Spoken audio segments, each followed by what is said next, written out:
Ano ba naman yan, ma? Hindi ka na nakontento? Sobra naman na yung pagiging lalakero mo. Ang ayos-ayos na nga ni Tito Joe Marie. Ikaw naman tong may problema. Ano yan? Mukha na namang adik yung lalaki mo.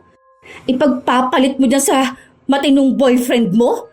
Pulis na yun. Mabait at mapagkakatiwalaan pa.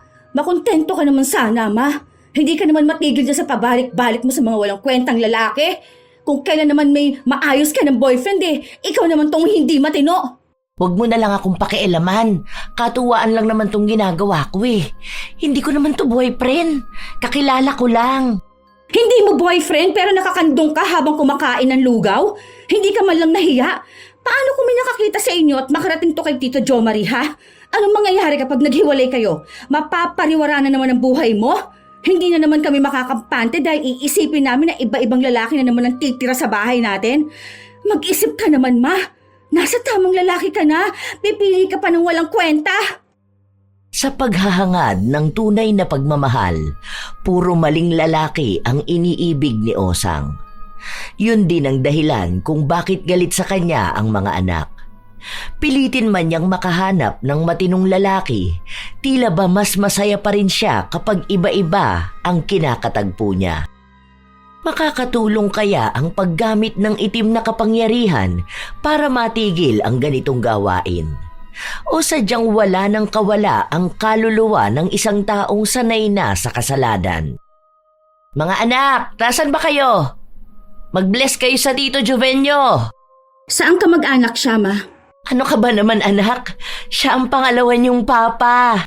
Ay, pang ilang pangalawa, ma? Parang last week pangalawa rin yun, ah. Wala na yun. Hiwalay na kami ng walang yang yun. Iba tong si Juven. Mabait to at maaasahan sa buhay. Mahal na mahal ako nito. Gaano na kayo katagal niyan, ma? 3 days na. Pero nakikita ko talaga yung effort niya sa akin. Ang bait niya tapos tanggap niya rin ng mga anak ko. Kita ko at ramdam ko na siya talaga. Kaya nga nagdesisyon na kami na magsama. Napapailing na lang ang 3 anak ni Osang sa pantasyang sinasabi niya. Simula nung mga bata pa sila, ilang lalaki na ang nakilala nilang dinala ng kanilang ina. Halos hindi na nga nila maalala kung sino ba ang mga yon.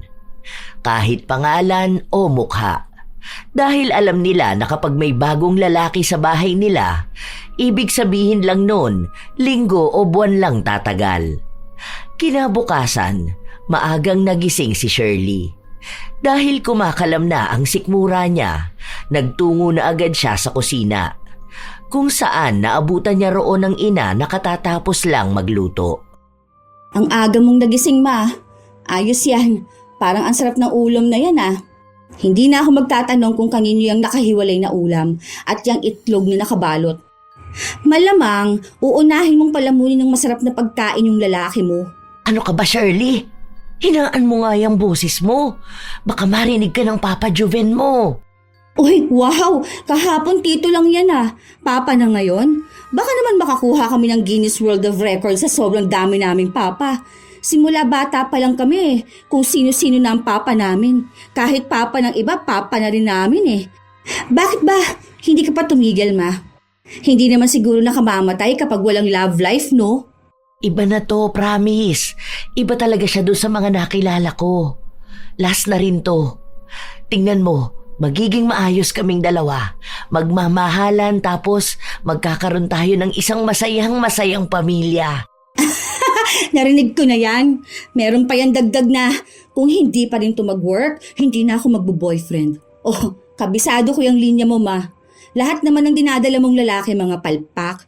Nung nakaraan, yung lalaki mo adik. Sabahan niyo bumabatak, nakakaiwan pa ng gamit niya. Muntikan pa ako makipagsaksakan sa kanya dahil sa sobrang adik . Wala na nga sanang problema kung gusto mo ng boyfriend. Pero sana naman, yung matino, ma. Yun na nga. Matino naman yan si Juven. Matino? Wala nga kamo yung trabaho. O pustahan tayo, tamad yan, oh. Iisa lang yan sa mga lalaking binuhay mo. Tingnan mo, sa susunod na linggo, maghihiwalay na kayong dalawa. Minamanifest mo kasi kaya nagkakatotoo. Lah, parang ako pa may kasalanan na hindi mo kinikilala ng maayos yung mga lalaki mo. Imagine, 3 days pa lang kayo nag-uusap, utong-uto ka ng mahal ka niya. Hindi uso getting to know each other. Kailan ka kaya matatauhan, no? Tila ba walang pakialam si Osang sa mga sinabi ng panganay niyang anak. Nagpatuloy ang ilan pang mga araw. Nagkaroon na ng tensyon sa loob ng bahay. Dahil ang ugali ni Shirley, kapag ayaw niya ang ginagawa ng isang tao, bukas siyang magbigay ng komento. Lalo na kung nakatira ito sa loob ng bahay nila.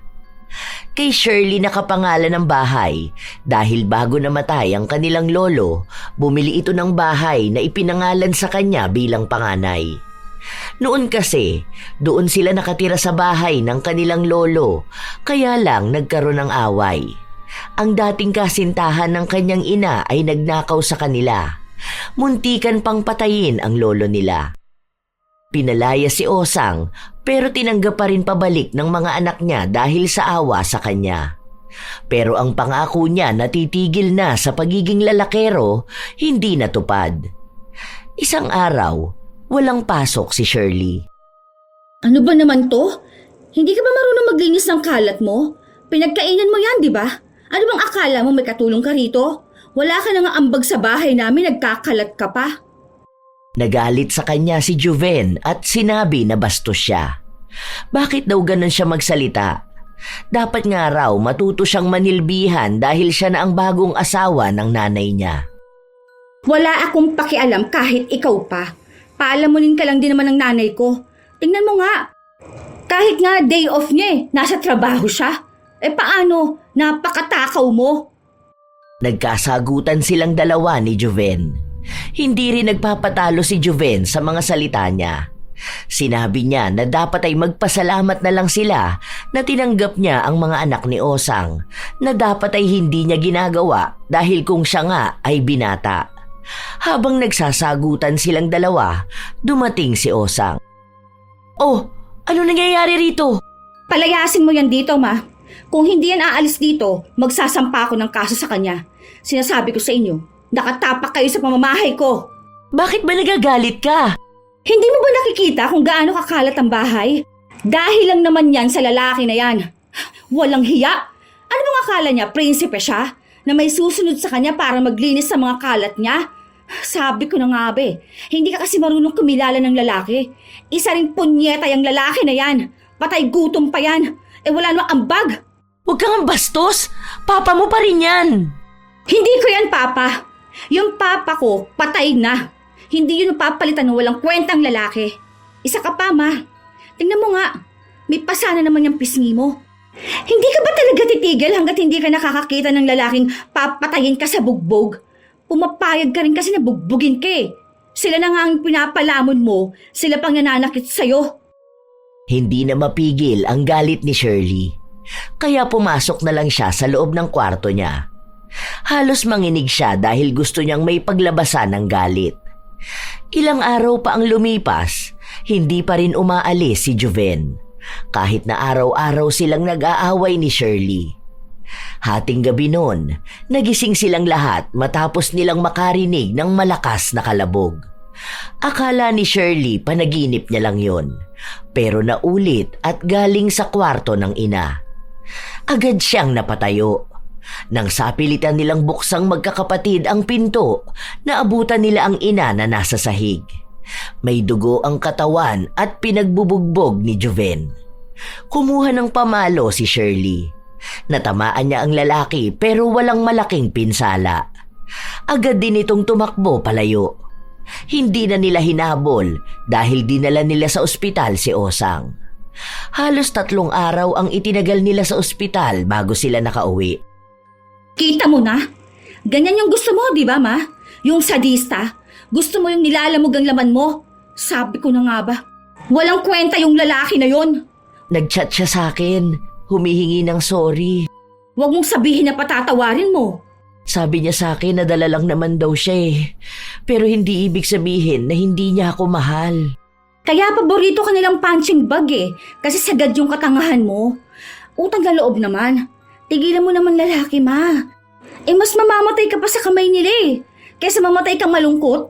Matanda ka na rin naman, ma. Sige, okay. Gets namin na gusto mo ng lalaking magmamahal sa'yo. Pero sana naman, ang piliin mo yung matino naman. Hindi yung magpapakilala ka na naman ng bagong lalaki sa amin sa susunod na linggo. Paawat ka naman dyan. Hindi nga nagkamali si Shirley dahil isang linggo lang, may bago na namang ipinakilala si Osang. Sawang-sawa na siyang pangaralan ang ina. Ang hirap magpalaki ng magulang. Mas matigas pa ulo sa akin eh. Kung yung ibang anak pinagagalitan kapag may boyfriend. Ako naman tong walang boyfriend pero nai-stress sa nanay kong paiba-iba ng lalaki. Hoy, Vin, para naman wala akong kausap oh. Ano bang gusto mong sabihin ko, te? Wala ka man lang bang reaction dun sa boyfriend ni Mama? Natatanggal na yung panga. Parang may nginunguya kahit wala naman. Adik na naman ang pinili niya. Kapag ba na-stress ako katulad mo, may magbabago ba? Kung sa'yo nga hindi nakikinig si mama, sa akin pa kaya? Wala kang pakialam? Kapag meron ba, hindi na magpapakalulong si mama sa lalaki. Ayoko lang magpaka-stress, no? Baka mas maging mukha pa ako matanda kaysa sa mga lalaki ng nanay natin. Hay, ano naman kayang kawalang hiya ang gagawin ng bago niyang asawa?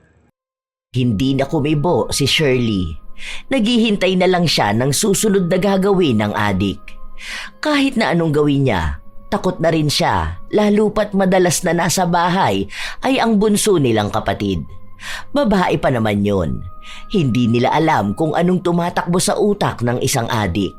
Kaya kinausap niya ang kapatid. Kapag uwian mo sa school, doon ka muna kina Tita Kat ha. Tapos mag-text ako sa'yo kapag pwede ka na umuwi sa bahay.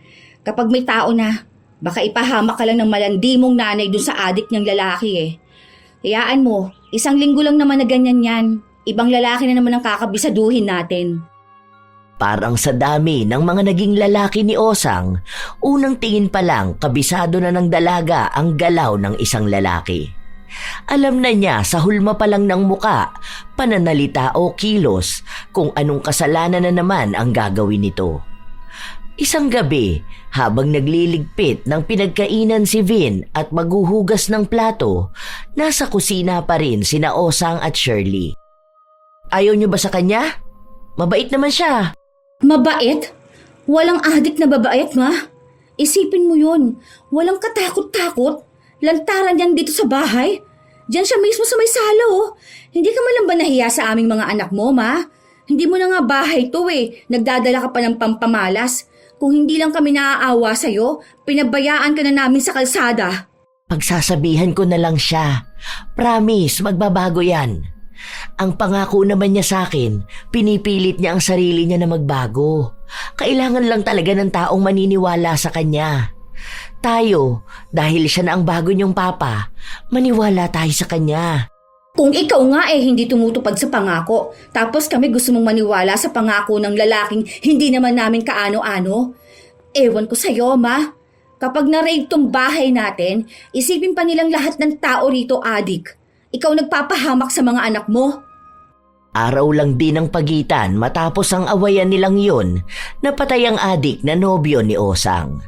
Nahuli kasi ito ng mga pulis at nanlaban. Iyak ng iyak si Osang. Kahit na halos 3 linggo pa lang silang magkarelasyon, para bang nakasama na niya ito ng napakahabang panahon. Ilang araw siyang walang gana sa trabaho at para bang wala na ring gana sa buhay. Ay, tigilan mo na nga yung drama mo, ma. Akala mo naman childhood sweetheart mo yung nawala. Wala pa namang 1 buwan kayong magkasama. Paano? Ang akala ko, kaming dalawa na ang magkasama habang buhay. Mahal na mahal ako nun eh. Iba siya sa mga naging boyfriend ko. Wala na akong lalaking makikilala na katulad niya. O, duda ako niya, no? Sa susunod na linggo, anong klase na naman kaya ang bit-bit mo sa pamamahay na to? Malabo yan.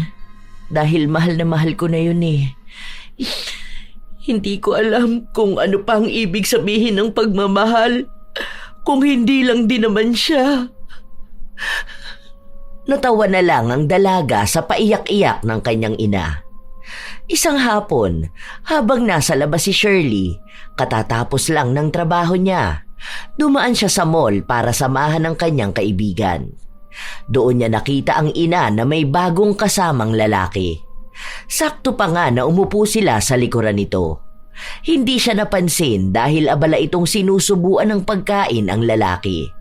Naririnig niya rin ang usapan ng dalawa. Ako naman ang subuan mo. Teka lang naman. Ay, ayan, nahulog na sa damit ko. Madumi na.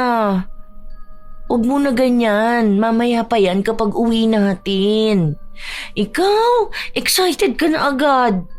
Ang sarap nitong ice cream na to, no? May iba pang ice cream na masarap mamaya. Ano ba? Huwag mo akong ikis dyan. Nakikiliti ako. Ano ba? Ay, naku po. Nakakakilabot naman tong sinasabi ng nanay ko. Ganito ba to kapag nasa labas? Alam mo, para akong nilalamig. Yakapin mo kaya ako para naman maramdaman ko yung init ng pagmamahal mo sa akin. Ayoko na. Hindi ko na kaya makinig sa landian nila. Kahit nagutom na siya, lumipat sila ng kaibigan niya sa ibang kainan. Hindi na nawala sa isip niya kung paano maging malandi ang boses ng ina habang may kausap na lalaki. Iniisip niya na ano na lang ang sinasabi ng ibang tao kapag naririnig o nakakakita ng ganoong edad na akala mo'y kabataang humaharot. Pag-uwi niya sa bahay, wala pa ang ina. Madaling araw na ito umuwi, nakasuot ng kulay pulang damit. Para bang lumpia dyan, ma?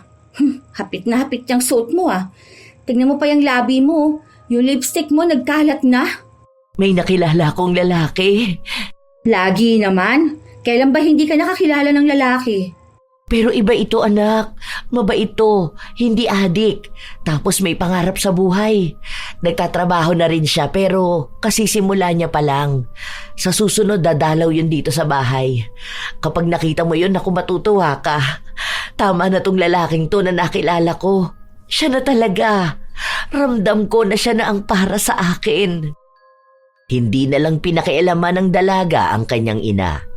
Hinayaan niya ito dahil kahit naman anong sabihin niya, walang mangyayari. Makikialam lang siya kapag alam niyang kailangan talaga. Isang araw, lumapit sa kanya ang kapatid niya at humihingi ng tulong. Kapag may trabaho na ako, te, babayaran na lang kita. Kailangan ko lang talaga ng pera sa school.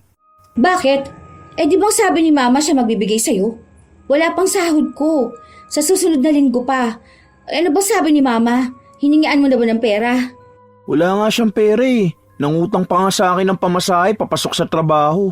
Ha? Bakit? Wala naman siyang kahati sa sahod niya. Malamang kung may boyfriend siya, saan ba mapupunta yun? May trabaho naman daw yung boyfriend niya. Alam mo ba kung sino yung boyfriend niya? Nakita ko na. Ewan ko kung yun yung boyfriend na tinutukoy niya. Kung may iba pa, yun ang di ko alam. Minsan pinagsasabay niya yung dalawang lalaki eh. Kilala mo yung anak ni Ate Malu, yung naglalako ng Yakult, yung panganay nun, si Bogart na tinatawag nila? Gago? Yun ang boyfriend ni nanay? Kasing edad mo lang yun ah. Ngayon, alam mo na kung bakit wala siyang pera. Sige na po, tangin mo na ako. Deadline na nung project namin eh, wala akong maipapasa. Kailangan ko lang talaga. Next sem naman mag-a-apply na ako ng trabaho para maging working student. Inis na inis si Shirley nung nalaman niya kung gaano kabata ang nobyo ng ina. Kahit na inaantok na siya, naghintay pa siya ng ilang oras para kausapin ang ina. Nakita niya itong nakasuot ng maikling short, nakabra na itim at may suot na sobrang nipis na puting damit. Makapal din ang makeup at mukhang nakainom pa. Saan ka galing? Birthday kasi ng tropa ng boyfriend ko. So, nagpunta kami ng bar tapos ayun, napainom. Pero konti lang naman. Ba't palagising ka pa? Ayos yung damit mo, ma. Dalagang dalaga. Ganda ba? Sabi nga nila sa akin ang sexy ko raw. Kung hindi ko pa nga raw sinabi sa kanila na 3 na ang anak ko, baka aakalain nilang dalaga pa talaga ako. Mukha raw akong bata. Naniwala ka naman? Mukha ka talagang bata kung madilim sa bar.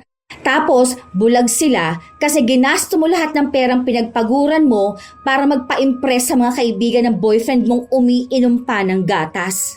Ano ba pinagsasasabi mo? Talaga ba, ma? Pumatol ka sa bata? Sa kaedad ng anak mo? O ano naman? Totoo naman yung pagmamahal niya sa akin. Ilang beses na niyang pinaramdam sa akin na seryoso siya. Mahal namin ang isa't isa. Age doesn't matter. Diba? Saka mas masaya nga yun. Mas bata. Mas gets ako. 23 anyos, umaasa kang true love yan. Ma, ilang taon ka na ba? 50 ka na oh. Umaasa ka pa sa age doesn't matter na yan? Mapapa-age doesn't matter talaga yung bata na yon. Aba, paldo ba naman siya eh? Bigay luho? Kaya ka todo kayod sa trabaho mo para may maibigay ka lang sa kanya. Hindi lang sa kanya, sa tropa at pamilya niya. Masakit ang ulo ko, Shirley. Huwag mo ko simulan ngayon. Saka pinaghihirapan ko naman yan ah. Nagtatrabaho ko. Hindi naman ako nangingi ng pera sa inyo ah. Tigilan mo na yan, ma. Nakakahiya ka eh. Anong gusto mo? Ipakilala na naman sa amin yung bago naming papa? Tapos, mas matanda pa ako? Gamitin mo naman utak mo, ma. Hindi puro pagmamahal na lang iniintindi mo. Sana naman, iayon mo yung desisyon mo sa edad mo. Hindi yung kung umasta ka, akala mo teenager ka. Akala mo kung humarot ka sa labas, akala mo babaeng kararegla lang. Kung ikaw walang nararamdaman na hiya, bigyan mo naman ng kahihiyan kaming mga anak mo. Uuwi ka ng bahay, ganyan ang suot mo. Feeling mo dalaga kang sobrang sexy. Tingnan mo nga, nakalabas na yung kulubot mong tiyan oh. Hindi mo ayusin yung sarili mo. Kaya hindi ka ginagalang ng ibang tao eh. Hindi na mapigilan pa ng dalaga na maglabas ng kanyang saloobin. Katulad nga ng inaasahan nila, naghiwalay din ang kanyang ina at ang bata nitong nobyo. Ubus na pati ipon ni Osang, kaya ang may sagot ng lahat sa bahay nila ay si Shirley. Galit pa rin siya sa ina, kaya hindi sila masyadong nag-uusap. Halos 3 linggo na ang nakalipas, wala pa rin silang balita kung may bago na naman bang lalaki na ipakikilala ang kanilang ina. Naghihintay na lang sila kung may darating ba sa bahay nila. Walang pasok si Shirley, kaya nasa bahay lang siya nang may kumatok sa pinto nila. Ano pong kailangan nyo? Dito ba yung bahay ni Osang? Opo, bakit po? May kasalanan bang nagawa ang mama ko kaya dadakpin niyo siya? Hindi. Hindi lang ako nakapagpalit ng uniforme ko. Nandyan ba siya ngayon? Wala po eh. Nasa trabaho po. Ano po bang kailangan nyo? O sige, sabihin mo na lang sa kanya na dumaan ako. Jo Marie pala ang pangalan ko.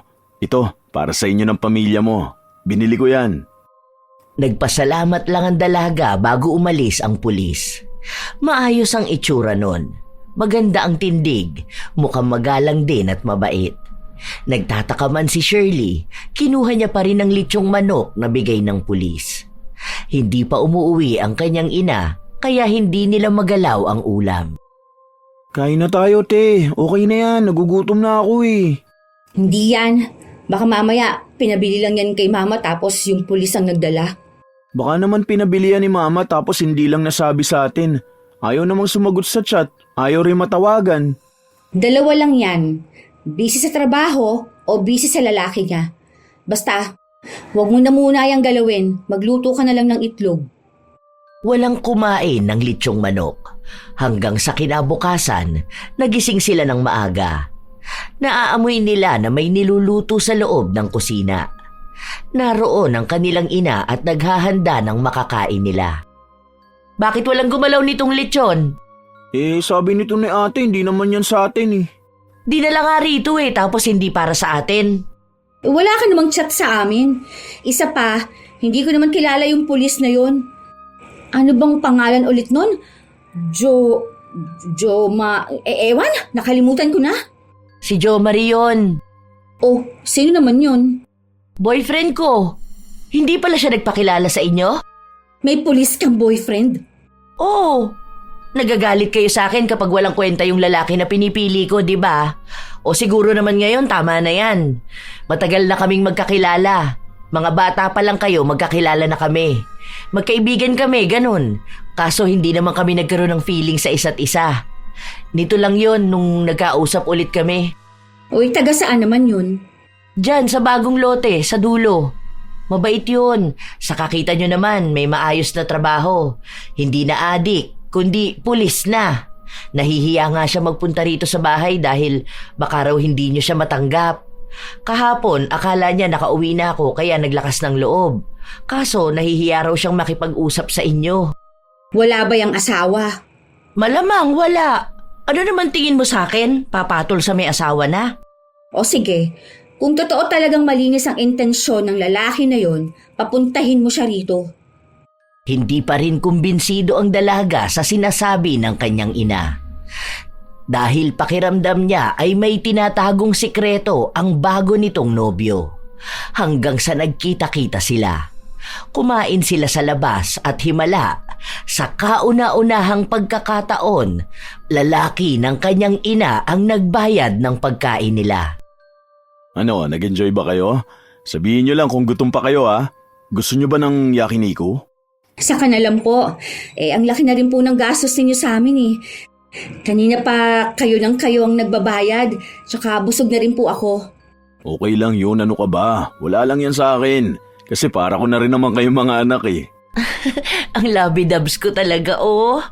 Kaya lalo nagiging pogi sa paningin ko eh. Ako naman may sorpresa sa iyo mamaya. Shh, ka lang muna. Leo! Ma, ano ba naman yan? Bakit pinaparinig mo pa sa amin yung ganyan-ganyan mo? Pwede namang ibulong mo na lang sa kanya, no? Mamaya ako naman ang may surprise sa'yo. Ay, oo na, ako na ang bitter. Di sana all na lang. Nagtawanan sila. Maayos ang lahat dahil natanggap na rin ni Shirley ang bagong nobyo ng kanyang ina. Halos 2 buwan bago lumipat ng bahay si Jo Marie. Tumira na ito sa kanila. Noong una, ang akala ng dalaga doon nalalabas ang tunay na ugali ng nobyo ng ina. Minsan kasi, saka lang naman nakikilala ang ugali ng isang tao kapag nakasama na sa bahay. Pero mas naging mabuti si Jo Marie sa kanila. Kapag galing sa trabaho, minsan siya pa ang nag-aasikaso. Para na nga silang isang buo at masayang pamilya. Tuwing linggo ay lumalabas sila para kumain o kaya ay maggala. Isang hapon, 2 lang sa bahay na naiwan ang magkapatid. Anong tingin mo kay Tito Jo Marie? Mas maayos yun, no? Siguro kasi pulis siya. Oo, baka nga. Nagbigay nga yun ng baon sa akin kahapon eh. Ang gaan nga rin ang loob ko sa kanya eh. Ang lambing niya pa kay mama. Hindi siya tulad nung ibang asa na nga kay mama, sinasaktan pa. Siya, may maayos at matinong trabaho. Nagbibigay rin dito sa bahay. Ngayon na lang ulit ako nakaramdam na para talagang may tatay. Ang saya lang. Sana hindi na siya magbago, no? Sana ganyan na talaga siya para magtagal sila ni mama. Saka sana pala, hindi naman si mama yung magloko. Baka hanapin na naman niya yung adik na nambubugbog at palamunin. Diyan na siya sa may ambisyon sa buhay. Yun naman talaga ang nais ng dalaga para sa kanyang ina. Dahil kung nais naman talaga ni Osang na magkaroon ng asawa, sapat na makitang matino naman ang lalaki.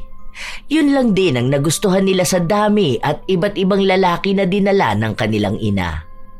Tumagal ang relasyon nila ng halos kalahating taon. Walang problema.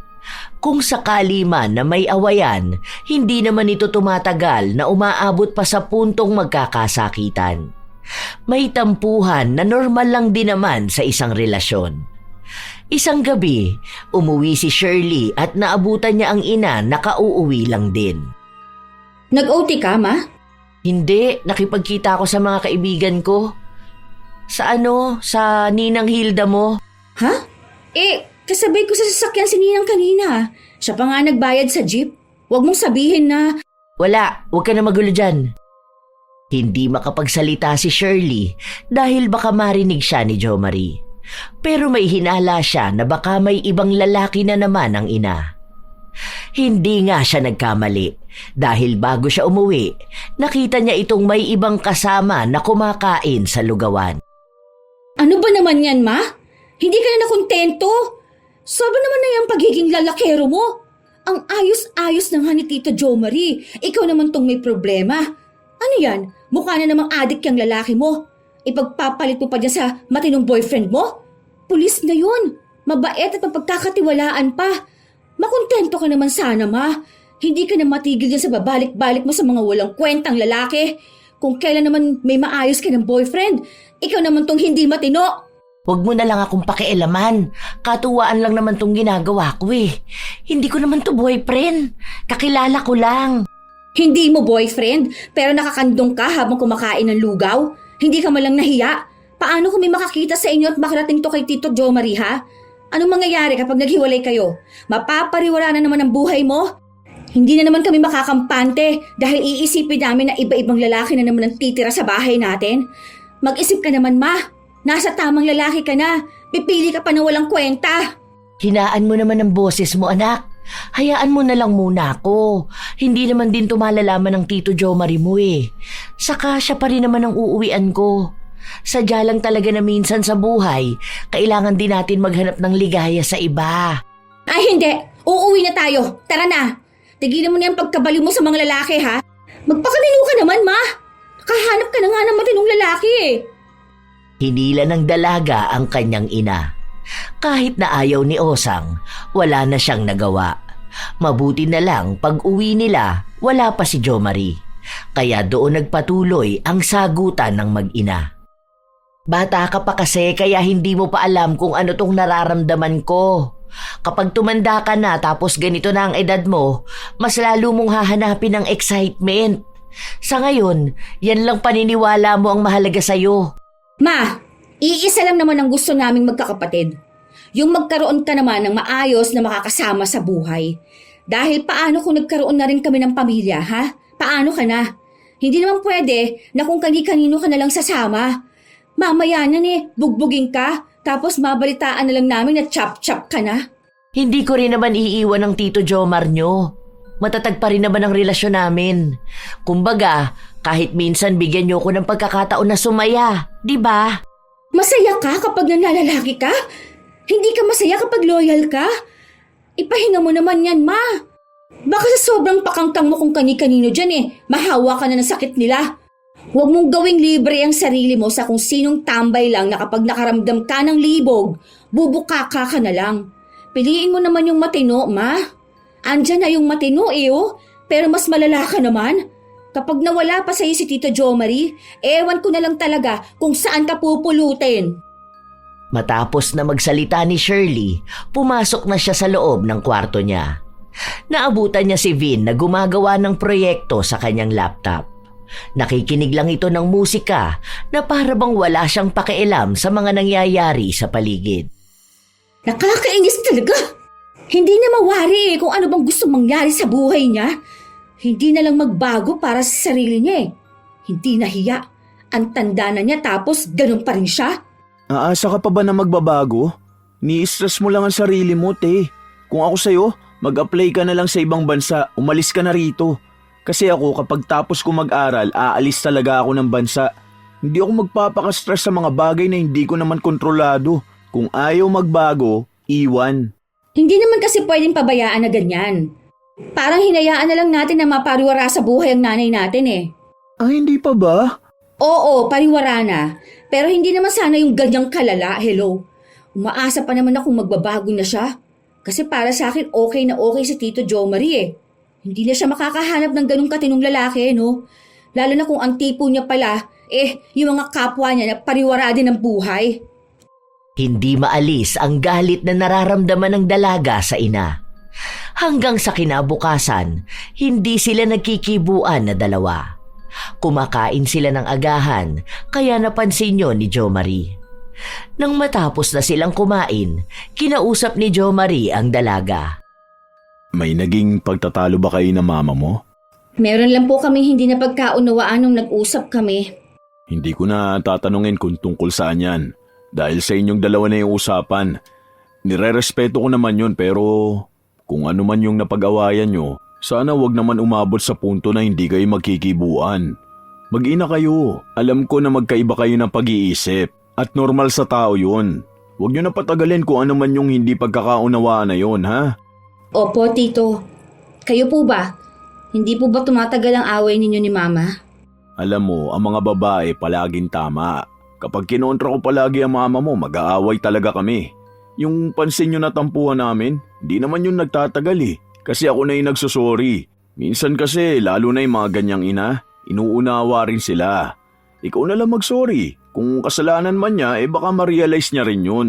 Huwag pa irali ng pride, Opo, kakausapin ko na lang po siya. Salamat po. Ang bait niyo po. Gusto ko kasi na maayos kayo rito sa bahay. Alam mo naman, parte na ako ng pamilya nyo. Hindi man ganun katagal na nakasama nyo ko, minahal ko na kayo. Pamilya na tayo. Hindi ko nga naiisip na hindi ko kayo mga anak kasi nararamdaman ko na anak ko na kayo. Totoo pala talaga yun, no? Na wala naman sa dugo ang pagiging ama. Siguro kung matagal na to, baka mas marami pa tayong bonding, di ba? Salamat po talaga. Hindi niyo alam kung gaano rin namin kagusto na magkaroon ng ama. Yung mga nauna kasing kinasama ni Mama, mga nakaka-stress Hindi matawag na tatay. Kayo po, talagang ramdam namin. May malalapitan kami. Alam namin na may magtatanggol sa amin. Kayo lang ho talaga yung tinanggap namin. Kaya masasaktan kami kapag naghiwalay kayo ni Mama. Wala naman dahilan para maghiwalay kami ng mama mo Mahal namin ang isa't isa. Saka wala akong nakikitang dahilan para hindi mahalin ang pamilya na to. Dito ako masaya Habang naririnig ni Shirley ang sinasabi ni Jo Marie, mas lalo siyang nakokonsensya. Ramdam niya ang sinseridad nito sa kanilang pamilya. Nagpapakita talaga na mahal sila kahit na saglit lang silang nakilala. Kaya kung sakali man na mahuhuli nito ang ina, malamang ay guguho rin ang kanilang mundo. Matagal nang nag-aasam si Shirley na magkaroon ng ama at kay Jo Marie lang ito naramdaman. Panatag ang kalooban niya. Maganda rin ito magpayo kapag kailangan niya ng gagabay sa kanya. Minsan nga, mas magulang pa si Jo Marie kaysa sa kanyang ina. Mas nag-aalala pa ito sa kanilang pamilya. Bilang sinabi ni Jo Marie, humingi siya ng tawad sa ina. Nagkaayos sila dahil sinabi rin ni Osang na hindi na niya gagawin pang manlalaki. Isang araw, umuwi ang dalaga kung saan pansin niya ang daming plastik at mga karton. Ano yan? Bakit ang dami naman yata niyan? Sige na anak, tumingin ka dyan kung anong gusto mo. Padala sa akin yan ng kapatid ko na nasa ibang bansa. Ay teka, mahilig ka kamo sa chocolate, di ba? Ito, may itinabi na ako para sa'yo. Oh, bakit siya meron? Ang laki niyang chocolate na yan Kasi nga siya, pwede pa sa maraming chocolate. Ikaw hindi na. Okay na yan. Sweet naman na ang mga labi mo Parang ano naman to. Nakakainis ka talaga. Sige, bigay mo na sa kanya yung malaking chocolate. May iba namang malaki para sa akin. Uy, wag kang ganyan. May mga bata Sabi ko sa'yo kapag may iba tayong kasama, iwasan mo yung pagsasalita ng ganyan, di ba? Lalo na nasa paligid ang mga anak mo. Hayaan mo na. Sanay naman na sila na ganito ako Hindi sila sanay. Hindi lang sila kumikibo dahil nanay ka nila. Hindi naman ibig sabihin na ganyan ka na nila nakilala Ganyan ka na talaga at hindi na magbabago. Ayusin mo naman. Ang babata pa niya mga anak mo. Hay, salamat. May kumontra din kay Mama. Akala ko pa naman magiging bastos palagi ang bibig niyan Minsan nga mas malala pa sinasabi niyan. Ayoko kasi ng ganun Lalo na kapag may mga bata sa paligid. Ang pangit pakinggan. Buti sana kung kaming dalawa lang Oo na, sige na. May kakampi na naman ang mga to. Nakihalungkat na rin ang dalaga. May nakikita siyang magagandang damit. Nang iangat niya ang isang damit, pang sexy ito. Maikli at mukhang kita ang kaluluwa. Uy, akin na lang yan. Ganito gusto ko Ang sexy ko kapag ganito. Mamayang gabi ganito susuotin ko. Mag-ready ka na lang, Daddy. Dahil magiging madugo ang gabi natin. Rawr! Ew, kadiri. Tito Jo Marie, pwede ba sa akin na lang tong wallet na to? Oo, sige. Pwede yan kahit ano dyan. Tignan mo yung sapatos doon kung kasya sa'yo. Saka para kay Yula, pasuot mo may maliliit dyan. Saan naman dadalhin itong mga napagpilian namin? Dadalhin ko yan doon sa pinsan ko. May mga anak din kasi yun, para hindi masayang. Huwag pala yung isang box na yun yung maliit kasi pasabay lang sa akin yan Bukas dadaling ko yan dun sa dapat may-ari niyan. Masaya ang araw na yon para sa kanila. May mga bago ring gamit ang magkakapatid. Naging kalmado ang buhay nila. Maayos, masaya. Ito na ang pangarap nilang magkakapatid at kahit na paano, tinupad ng ina ang pangako niyang hindi na siya manlalalaki pa. Hindi nga lang alam ng dalaga kung totoo ba o sadyang hindi niya lang nahuhuli. Isang araw, dahil walang pasok sa trabaho ang dalaga, masarap ang kanyang tulog. Pero nakarinig siya ng away mula sa labas. Akala niya ay mga kapitbahay na naman ang nagtatalo. Hanggang sa narinig niya ang kanyang ina na nagsisigaw. Dali-dali siyang lumabas kahit na hindi pagising ang diwa niya. Hindi ako malandi! Wala akong inaagaw sa'yo, ha? Kusa siyang sumama sa akin. Hindi ko nakasalanan kung boring na asawa ka kaya naghanap ng iba si Jo Marie. Basta ang alam ko, masaya siya sa akin. Sumugod ang babae, pero hinarang ni Shirley kaya siya ang nasabunutan. May mga kapitbahay silang umawat. Matapang din ang babae na sumugod sa kanila at sa batuhan nila ng mga salita, doon niya lang nalaman na yon ang tunay na asawa ni Jo Marie. Doon lang daw na destino sa lugar nila si Jo Marie. Tapos ngayon, nalaman niya na may kinakasama itong kabit niya. Hindi na alam ng dalaga ang nangyayari. Sa mga nalaman niya, pakiramdam niya ay nakalutang na lang siya. Hindi makapaniwala. Hanggang sa natapos ang gulo, pero pinagbantaan ng kanyang ina na ipakukulong siya sa oras na balikan niya si Jo Marie. Pagpasok nila ng bahay, doon lang nagproseso sa utak ni Shirley ang lahat. Ibig sabihin, may asawa si Tito Jo Marie? Hindi totoong single siya? Ano, hindi rin ba totoo na magkakilala kayo simula pa ng mga bata kayo? Hindi na yun mahalaga. Buwisit lang yung losyang na yun eh. Hindi na kasi mahal ng asawa niya kaya ako ang pinagdiskitahan. Ang sakit nung sabunot niya sa akin kanina. Wag ko lang talagang makita yun. Naku, kakalbuhin ko siya. Ma, kabit ka. Bakit ikaw pang mas matapang? Walang yao. Ibig sabihin, hindi totoo yung mga ipinakita ni Tito Jo Marie sa aming magkapatid. Akala ko pa naman nagkaroon na kami ng tatay. Hindi pa pala. Kami lang yung walang alam. Okay lang yon. Hindi naman niya mahal ang pamilya niya eh. Tayo ang mahal niya, lalo na ako. Hindi niya lang hinihiwalayin yung babae na yon kasi nga iskandalosa. Kita mo naman, di ba? Pero sabi niya, mas masaya siya kapag kasama tayo. Ma, walang totoong pagmamahal na manggagaling sa manlolokong lalaki. Ano ba naman yan? Hiwalayan mo na siya. Ayoko nang makita siya rito sa bahay. Galit ako sa kanya. Nanginginig na ang laman ni Shirley. Lahat ng mga payo at pakiramdam niya na masaya kapag kasama ang tinuring niyang ama, lahat pala yun ay hindi totoo. Ginamit lang ang pamilya nila at pumayag naman ang nanay niya. Wala na siyang mapagkatiwalaan pa. Sobrang sama ng kanyang loob. Halos 2 araw hindi umuwi sa kanila si Jo Marie at noong gabi na umuwi galing trabaho si Shirley, naabutan niya na malakas na sinampal ni Jo Marie ang kanyang ina. Bumagsak ito sa sahig. Wag na wag mong pangungunahan ang desisyon ko ha. Wala kang karapatan dahil babae ka lang. Ano ba bang ginagawa mo rito? Umalis ka na sa pamamahay ko. Wala kang karapatang saktan ng mama ko.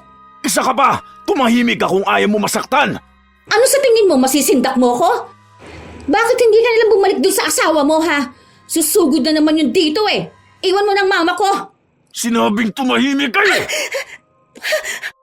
Bakit mo ako sinampal? Dahil ang daldal mo, ang sakit mo sa tenga. Sinasabi ko sa'yo kapag hindi ka pa umalis dito sa bahay namin, tatawag ako ng pulis. Tatawag ka ng ano? Hindi pa ba pulis tong kaharap mo? Kahit na tumawag ka pa, walang magbibigay ng tulong sa'yo. Mas mabuti pa manahimik ka na lang dahil baka saktan din kita. Aalis lang ako kapag gusto ko. Bahay ko to! Wala akong pakialam. Baka gusto mong dito na lang din kayo mamatay. Ipuputo ko tong baril na hawak ko dyan sa mga ulo nyo. Sige, subukan mo magmatapang ngayon. Ewan ko na lang kung anong mangyayari sa bangkay mo. Subukan mo kong galitin. Ipuputo ko to sa ulo ng nanay mo. Sige! Hindi na nakakibo ang dalaga. Hindi rin siya nakakilos dahil nakatutok sa mga ulo nila ang baril ni Jo Marie. Matapang ang tingin sa kanila.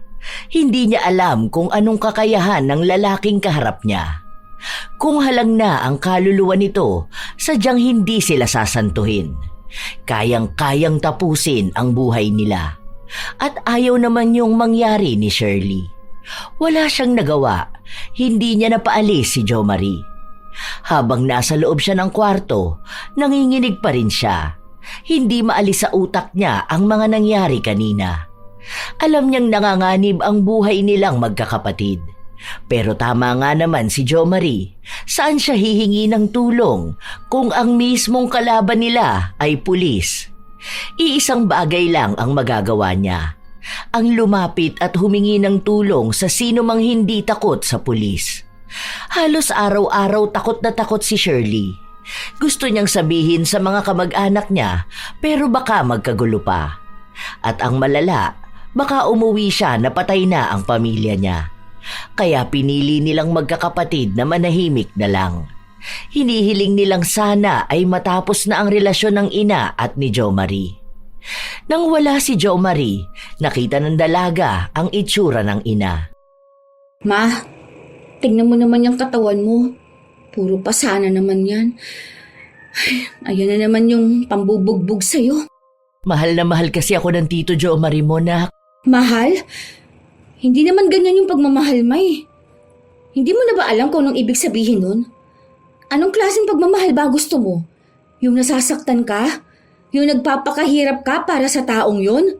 Basta ang alam ko, kapag mahal mo ang isang tao, lahat gagawin mo. Tatanggapin mo kahit na yung pinakamadilim na parte ng pagkatao niya. Kahit na demonyo kung titingnan ng iba ang ugali niya. Ganun ang ibig sabihin ng pagmamahal, anak. Eh, itong ginagawa namin, Ma, hindi ba ito sapat na pagmamahal para sa'yo? Yung tinatanggap ka namin ng paulit-ulit? Yung nagsasakripisyo kami para sa'yo? Ito bang pakikipaglaro namin kay kamatayan para lang hindi ka namin mapabayaan? Eh, hindi ba sapat para isipin mo na hindi mo kailangan ng lalaki sa buhay mo? Na kaming mga anak mo sapat na? Kapag nagkaroon kayo ng pamilya, maiiwan ako mag-isa. Aalis naman kayo sa piling ko. Paano na ako noon kung wala man lang akong asawa? Kung wala man lang nagmamahal sa akin? Hindi ka naman namin pababayaan Kasi ako, gusto ko makita naman na maayos ka, Ma. Sa totoo lang, kapag sinasaktan ka ng mga naging boyfriend mo, nasasaktan din ako. Bata pa ako noon, naalala ko, yung trauma nandito pa rin sa akin. Tandang-tanda ko kung paano ka iuntog sa pader ng boyfriend mo dahil nag-away kayo. Nung lumabas ka sa ospital, nakipagbalikan ka sa kanya kasi nagsorry siya sa'yo. Tapos naulit na naman yun. Puro pasaka palagi. Takot na takot kami ng kapatid ko. Kung alam mo lang na umiiyak kami habang magkayakap. Kung nag-aalala ka para sa mangyayari sa pagtanda mo, sa pagiging mag-isa mo, hindi ka malang ba naawa sa amin na habang lumalaki kami, nasusubaybayan din namin yung nanay namin na nagpapakatanga sa lalaki, na sa kahahabol mong hindi tumanda mag-isa, sinira mo na yung buhay mo, sa kahahanap mo ng pagmamahal sa iba, nakalimutan mong may anak ka na unang nagmahal sa'yo bago sila. Kami, na hindi ka gugustuhin masaktan, Ma. Utang na loob naman. Ako naman yung nagmamakaawa sa'yo. Itigil mo na itong bisyo mo ng pagiging tanga mo, Ma. Darating din ang araw na yan, anak. Pero sa ngayon, hayaan mo na muna ako mahalin ng Tito Jo Marie mo, ha? Mabait naman siya, di ba? Magaling nga ka mo siya magpayo sa'yo. Noon yon, noong hindi pa nabibisto ang tunay niyang ugali. Tinutukan niya tayo ng baril. Pinagtangkaan niya ang buhay natin. Hindi siya mabuting tao. Mabuti siyang tao, nak. Kapag galit naman ng mga tao, normal lang namang makapagsalita ng hindi maganda, di ba? Ang makagawa ng hindi maganda. Pero hindi ibig sabihin na nagalit siya, masama na siyang tao. Naiiyak na lang ang dalaga sa mga nangyayari. Hindi niya mawari kung dahil ba to sa galit o sa awa. Basta ang alam niya, ang dalawang yan ang nararamdaman niya. Habang lumilipas ang araw, palagi nilang nakikita o naririnig na binubugbog ni Jo Marie ang kanilang ina. Pero wala silang ibang magawa. Patuloy rin naman si Osang na magsilbi kay Jo Marie sa kabila ng pananakit nito sa kanya. Ginagastusan niya pa rin. Nagtatrabaho na lang si Osang para may maibili siya ng gamit ng kinakasama. Malayo rin kasi ang asawa ni Jo Marie kaya walang magawa para balikan siya. Ayaw din naman itong tumigil. Hanggang sa isang araw, hindi na naman kinaya ni Shirley ang manahimik. Bakit bang hilig mo makialam, ha? Paano hindi ka pakikialaman kung ginagawa mong punching bag ang mama ko? Kalalaki mong tao na nanakit ka ng babae. Ano, naging pulis ka ba at babaero para pagtakpan ng pagiging bakla mo? Tarantado ka, ha? Anong nangyayari sa'yo? Ayos ka lang ba? Visit yung anak mo na yan! Ang sakit ng dibdib ko! Parang naipitan yata ako ng ugat dahil sa galit! Aray ko! Hindi natuloy ang away na yon dahil dinala ni Osang ang nobyo sa kwarto nila.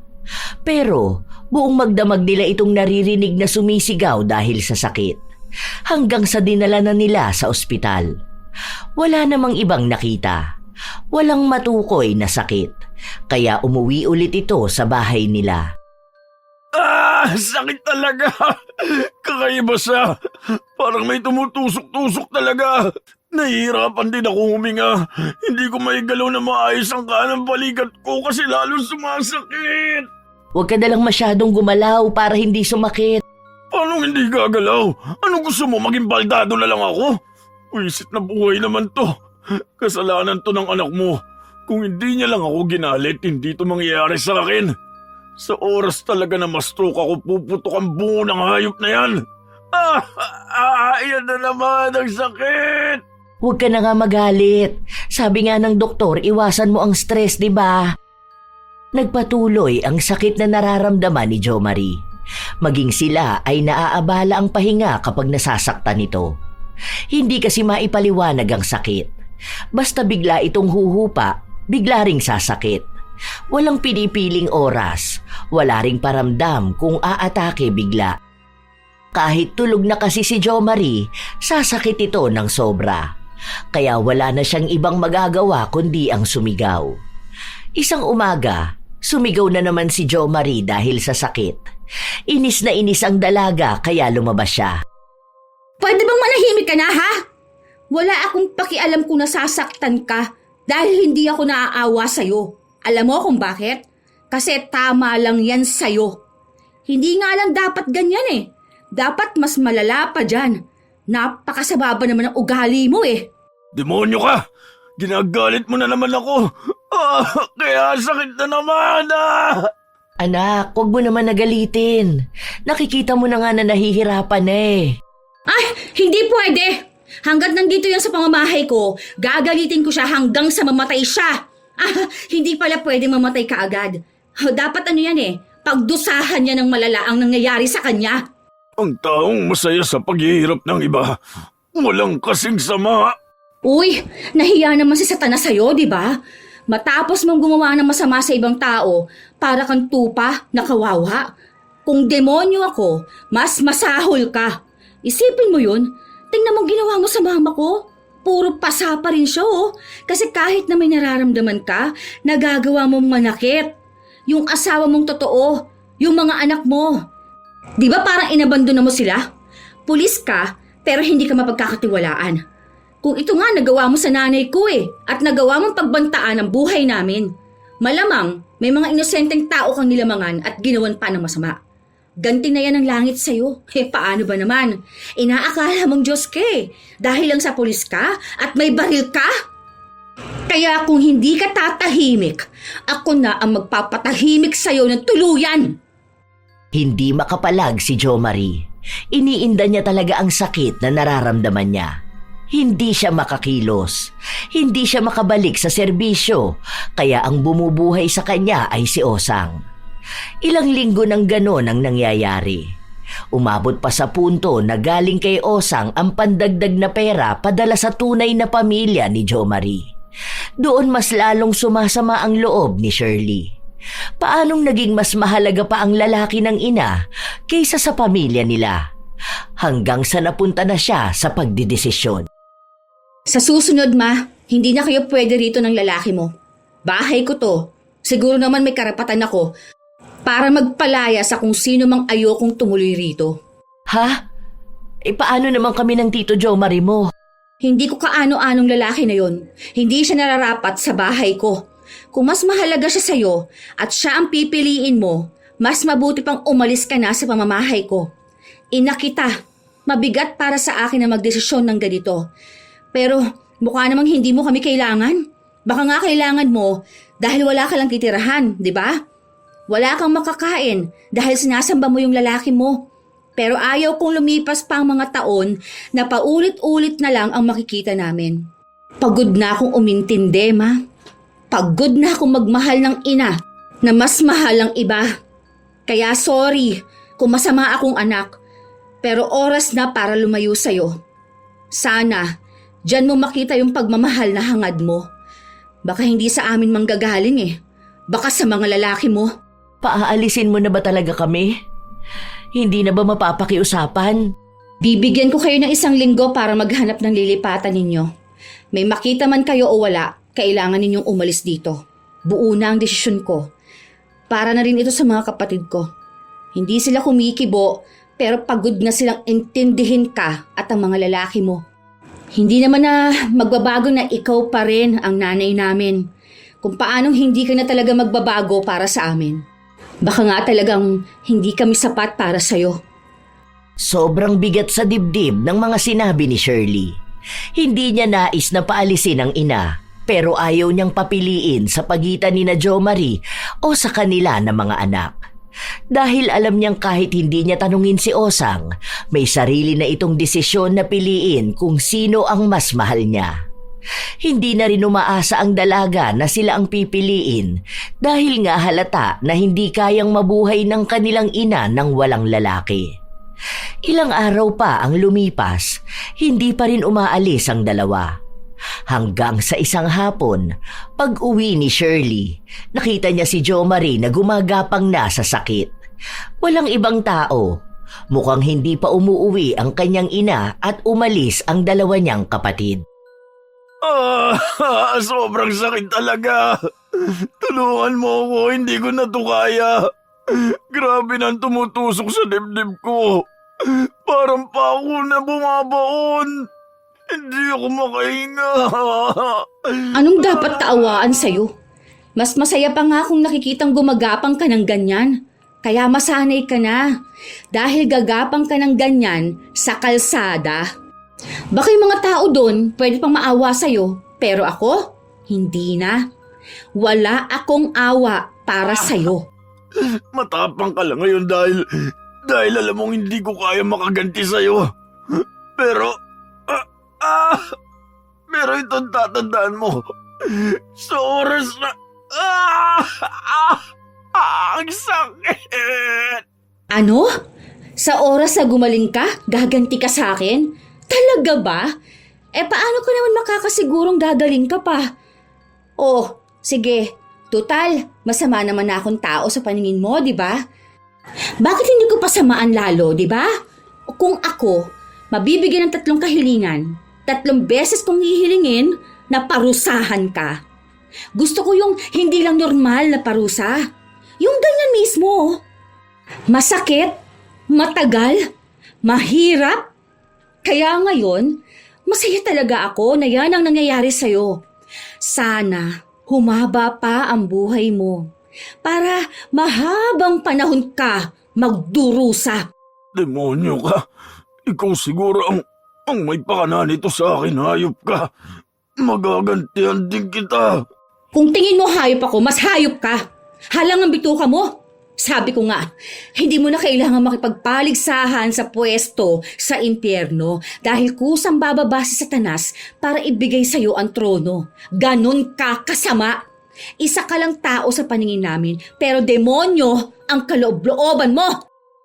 Ngumisi ang dalaga sa harapan ng tinaguriang pulis, pero hindi tapat sa panunungkulan. Kaya nadagdagan ang galit na nararamdaman ng dalaga dahil nalaman niya na may kalokohan ding ginawa noon si Jo Marie. Siya ang pulis na pumatay sa tatay ng kaibigan niya dahil lang sa pinagbintangan nilang magnanakaw. Walang nangyari sa kaso dahil nga pulis ang gumawa. Sinong pagsusumbungan nila? Alam din ng dalaga na may ibang mga bata pang tinutukan ni Jo Marie ng baril at tinakot. Nagpatuloy ang araw na may sakit si Jo Marie. Palala ng palala. Kung ano-ano na nga ang sinasabi niya. May pako o matatalim na gamit na nasa dibdib niya. Pero walang pakialam ang dalaga. Hanggang sa isang gabi, bago ang araw na palalayasin na niya ang ina, nasa loob siya ng kwarto habang ang kapatid niya gumagawa ng proyekto. Aalis na sila bukas. Hindi ko alam kung kakayanin ni Mama na buhatin at alagaan yung lalaki niya. Hindi kasi mabuhay ng walang lalaki eh. Halos mamatay na nga yung Jo Marie na yun. Hindi na lang niya ibalik sa tunay na asawa. Para sana wala na siyang iisipin, di ba? Nanginginig talaga laman ko dyan sa Jo Marie na yan. Kapag nakikita ko nga siya, naaalala ko yung ginawa niya eh. Sama mo pa yung mga kwento sa akin ng mga kakilala ko. Deserve niya talaga yung masaktan siya ng ganyan. Sana wag na siyang gumaling. Kasi feeling ko kapag gumaling yan, isa ako sa babalikan niyan. Hindi naman na talaga siya gagaling eh. Paano mo naman nasabi? Kapag yan nakakuha ng loan, pwede siya magpa-opera ng dibdib niya. Hindi pa rin. Hindi na siya gagaling kahit saan siya lumapit. Baka kapag nagpa-opera siya, mamatay na talaga siya ng tuluyan. Ano namang alam mo dun? Dahil ako mismo nagpakulam sa kanya. Ha? Oo, bakit? Tarantado ka? Totoo ba? Oo, nakakagalit siya. Paano matapos nung tinutukan niya tayo ng baril, may nangyari pa rito sa bahay. Pag uwi ko, naabutan ko, nakatuto kay Yula yung baril niya. Tapos kada lalakad si Bunso, sinusunod niya yung baril niya. Bored daw siya. Pinapalagay niya yung maliit na baso sa ulo ni Yula. Babarilin niya raw yung baso. Kung matatamaan sa ulo si Yula, ibig sabihin kailangan niya na ulit mag-practice. Galit na galit ako nun. Hindi ko alam kung anong gagawin ko. Kapag sinabi ko kay Mama, wala naman siyang gagawin eh. Kapag sinabi ko sa'yo, baka mapaaway ka tapos ikaw ang barilin. Kung lalapit ako sa mga pulis, baka isumbong ako sa kanya tapos ako ang pag-initan. Sakto nun, may nakita akong mangkukulam sa Facebook. Akala ko hindi totoo. Tapos nagpadala ako sa kanya ng buhok ni Jo Marie. Ang alok pa nga sa akin ng mangkukulam, ipapatay na siya. Mas maganda raw yun. Pero ayoko, hindi dahil nakukonsensya ako. Kundi dahil gusto kong makita mismo na nahihirapan siya hanggang sa mawala tong galit ko. Hindi na siya gagaling dahil may turok na siya ng gamot galing sa doktor. Ibig sabihin, nagkatotoo na yung sakit niya. Mamamatay siya kapag nagpa-opera siya. Natulala ang dalaga dahil sa mga revelasyon ng kanyang kapatid. Hindi niya naisip na nakulam si Jo Marie. Ang buong akala niya ay may sakit ito na sadyang hindi pa lang natutukoy ng mga doktor. Kasi sa kanila, si Vin ang walang pakialam sa mga nangyayari. Kapag hihingan siya ng opinyon, hindi siya nagsasalita. Para bang wala siyang pakialam sa nangyayari. Yun pala, kinikimkim niya lang ang lahat ng galit niya. Hanggang sa naisipan niyang gumanti. Mangkukulam lang naman ang malalapitan niya na tutulong sa kanila. Kahit na mali ang ginawa niya, alam niyang ligtas na sila kapag hindi na makagalaw si Jo Marie. Kinabukasan, hindi nakatulog ng maayos si Shirley. Iniisip niya kasi ang ginawa ng kapatid. Paggising nila, may mga gamit na nakaempake na sa sala. Aalis na nga talaga si Mama. Mas pinili niya yung lalaki niya. Hayaan mo na, te. Sa ganun talaga ang buhay, di ba? Baka kasi iniisip din ni Mama na sa hirap at ginhawa dapat magkasama sila. Kahit na may iba namang asawa yung lalaki. Okay lang yan. Para iwas galit at hindi na madagdagan ng lalaking ipapakulam ko. Hindi kumibo si Shirley. Sobrang bigat ng kanyang dibdib. Para ring uminit ang kanyang pakiramdam. Para bang lalagnatin siya dahil sa sama ng loob. Hindi siya nagpakita ng emosyon. Walang lungkot. Para na siyang naging si Vin. Hindi na siya naging madaldal. Dahil napagtanto niya na wala naman ang mga salita niya kung mismong ina ang ayaw manatili at magbago. Aalis na kami. Mag-iingat ka na lang. Buti na lang, maliit na porsyento lang ang iniisip kung may pag-asa na makikita mong mahalaga kami ng mga anak mo. Sana, mahalin ka niya katulad ng pagmamahal na hangad mo. Mapunan niya yung hindi namin napunan. Mag-ingat kayo. Yon ang mga salitang binitawan ni Shirley bago tuluyang umalis ang kanilang ina. Sobrang tahimik ng kanilang bahay sa mga nakalipas na linggo. Patuloy silang nabubuhay na walang ina. Pilit na kinakaya. Tinanggap nila na parehong magulang nila ang nawala sa kanila. Ganon din naman kahit noong mga bata sila. Mas naging magaan lang ngayon dahil umalis na si Osang. Ibig lang sabihin, hindi na sila mangangamba na may kung sinong lalaki ang pupunta sa bahay nila at ipakikilala na pangalawa nilang ama sa pang-ilang libong beses. Tapos, iisa lang naman ang mga ugali. Isang araw, habang naglilinis ng bahay ang magkakapatid, nakarinig sila ng katok. Si Shirley ang nagbukas at nakita niya ang kanilang ina. Kumusta na kayo mga anak ko? Kumain na ba kayo? Bumili ako ng paborito niyong inihaw na manok. Tara, gagawa ako ng sausawan niyo. Toyo na may sili at kalamansi. Anong ginagawa mo rito? Miss na kayo ni Mama. Alam niyo ba na inipon ko pa tong lakas ng loob ko para puntahan kayo? Sorry mga anak ko. Sorry sa pagkukulang ko bilang nanay niyo. Sorry sa mga pagkukulang na nagawa ko. Hayaan niyo sana na bumawi si Mama sa inyo. Hindi na to pangako, kundi tutuparin ko na talaga. Paano yung lalaki mo? Noong araw na umalis kami rito, hinatid ko siya sa totoo niyang asawa. Ako, nagpatuloy ako sa pagtatrabaho. Naghanap ako ng matutuluyan ko para makapag-ipon ng pera. Doon ko binago ang sarili ko. Dahil ipinangako ko sa sarili ko na babalik ako at magpapakita sa inyo kapag kilala ko na rin ang sarili ko. Kapag talagang alam ko na kung paano talikuran ang mga mali ko. Mahirap yun, pero tama lang naman sa akin na mahirapan. Dahil yun din naman ang ginawa ko sa inyo eh. Pinahirapan ko rin ang damdamin nyo. Alam ko na mahirap akong patawarin. Hindi ko kayo pipilitin. Pero maghihintay ako na dumating ang araw na mapapatawad nyo rin ako. Kasi, tama ka nga anak. Sa huli ko pa mapagtatanto na hindi pagmamahal ng lalaki ang bubuo sa akin. Dahil kahit na ilan pa sila, kahit na sino pa sila, walang makakapantay sa pagmamahal sa akin ng mga anak ko. Na kahit na mali na ako, handa pa rin akong tanggapin. Umaasa ako na sana may natira pa sa pagmamahal na yon para sa pagtanggap niyo sa akin. Hindi na ako mangangako ng kung ano-ano dahil ipapakita ko sa inyo na nagbago na talaga ako. Kasi kayo ang pagmamahal na kukumpleto sa akin bilang ina.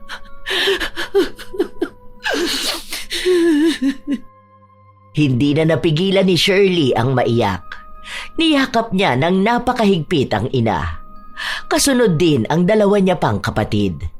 Ganun lang nila kadaling napatawad ang ina dahil mahal na mahal nila ito. Bumalik sa bahay nila si Osang. Nakita nga nila ang pagbabago nito. Hindi na siya ang Osang na hayok sa lalaki. Minsan nga, may mga kapitbahay sila na nagsasabi sa mga magkakapatid na hindi na dapat pinatawad ang ina. Hindi na raw dapat hinayaan na bumalik si Osang sa bahay nila.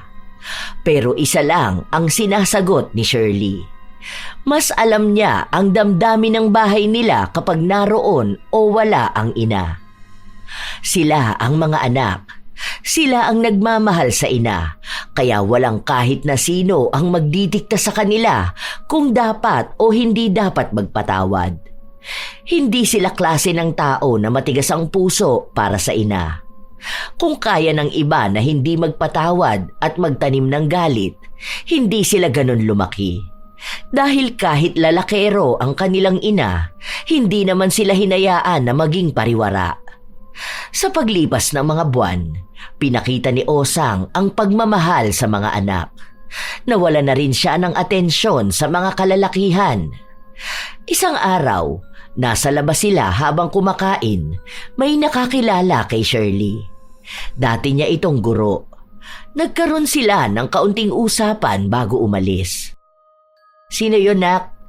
Siya ba yung kinukwento mo noon na mabait mong teacher? Yung sa English yata? Medyo namumukaan ko kasi siya eh. Nakita ko na yan dati. Opo, ma. Alam niyo ba, single yan? 55 na ata siya pero hindi siya nagkaroon ng asawa at anak dahil masyado raw siyang nag-focus sa trabaho niya. Hindi na raw niya naharap eh.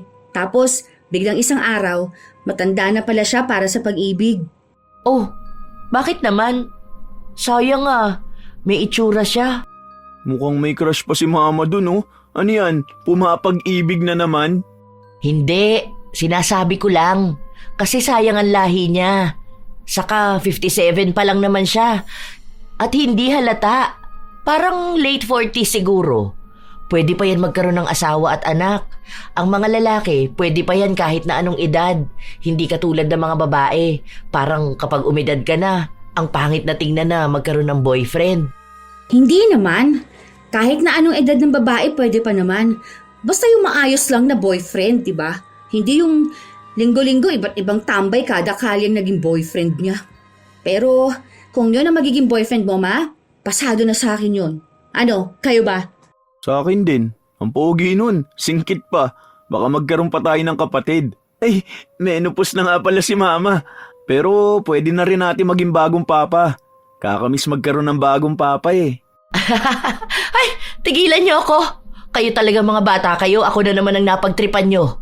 Hala, kumain na kayo dyan. Tigilan niyo ako dyan sa reto-reto na yan ha. Kain na. Nagtawanan lang sila na nagdagdag ng gaan sa kanilang araw. Nagiging biruan na nila yon, lalo na kapag may nakikita silang lalaki na hindi nalalayo sa edad ng kanilang ina.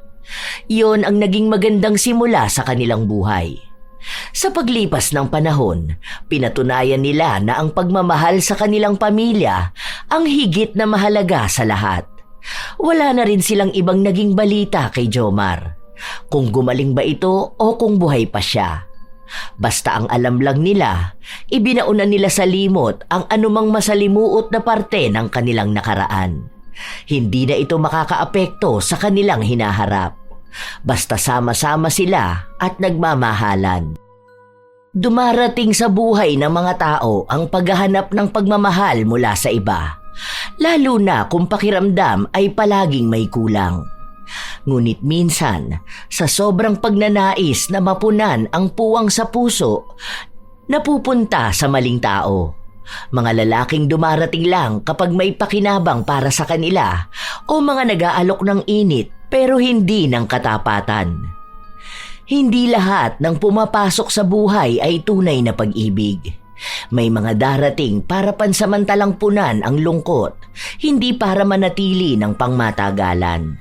At kapag paulit-ulit nasasaktan, doon natututunang hindi lahat ng atensyon ay pagmamahal at hindi lahat ng pag-aalok ay pangmatagalan.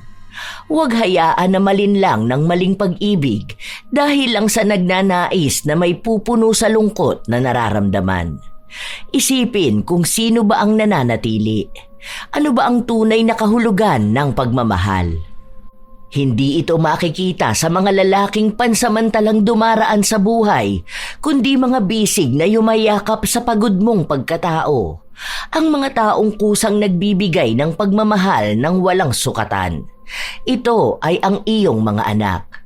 Sila ang pagmamahal na hindi nang iiwan, hindi nang huhusga, hindi nagtatakda ng kondisyon.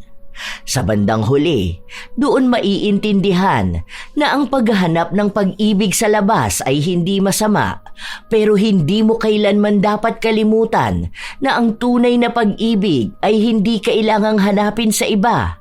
Dahil minsan, matagal na pala itong nasa loob ng bahay, naghihintay lang na makita. Ang pagmamahal ng mga anak ay hindi pinakamadaling makita, pero ito ang pinakamahirap palitan, pinakatapat at pinakatotoo. At kapag doon natutunan ibalik ang puso, hindi na muling maghahanap ng kulang dahil buo na kung saan ka unang minahal. Sadya talaga na may mga inang naghahangad ng pagmamahal sa iba.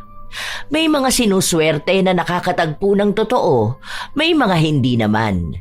Pero sana, malaman din na ang pagmamahal sa pamilya ang unang pag-ibig na hindi dapat kalimutan.